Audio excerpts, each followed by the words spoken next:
राज्य मुख्य निर्वाचन अधिकारी को भेटिले बीजेपी और बीजेडी प्रतिनिधि दल एसआईआर प्रक्रियार समयसीमा वृद्धि पर दाबी कले। एसआईआर प्रक्रिया को नहीं विभिन्न समय उपजुवा संदेह और स्पष्टता अभाव नहीं सीओ अधिक आलोचना करिछि बीजेडी प्रतिनिधि दल। समस्या गुड़िकर यथाशीघ्र समाधान पर निर्वाचन अधिकारी प्रतिश्रुति देइथिबा कहिछि बीजेडी। वर्तमान राज्य में बन्या और प्राकृतिक विपर्यय परिस्थिति रही तेणु एसआईआर समयसीमा वृद्धि कराजिबाकू अनुरोध करिछि दल।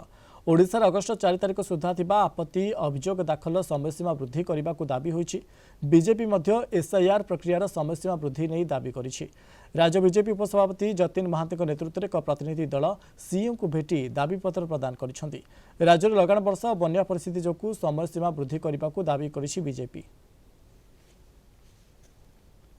एसआईआर प्रोसेस चली से एसआईआर प्रोसेस जो गुड़िक आम विभिन्न समय विभिन्न कथा को उत्थापन करिछु से विषय जो क्लैरिटी नहीं से विषय आम आलोचना करूँ ताकू यथाशीघ्र करने निर्वाचन अधिकारी प्रतिश्रुति देइछन्ति। निर्वाचन अधिकारी कहते जे प्राय 58 लाख जो कथाटा निजे से प्रेस रे देइछन्ति जो एथरे निर्वाचन कमिशन तरफ कहुई ऑफिस तरफ कहुई एवं एनोमालीज उपरे जो आशंका होउची से विषय आम पुंखानुपुंख आलोचना कलु। वर्तमान ओडिशा रे बन्या परिस्थिति देखा देइची एवं ता सहित एसआईआर काम रे जो माने आज अछंती से माने मध्य बन्या अंचल रे किभली भाव में तांको कठिनाई फेस करिया को होउची तांको सम्मुखीन होवा को जो होउची से परिस्थिति रे एसआईआर जो हमर काम चलीची से काम रे सामान्य विलंब हो पारे।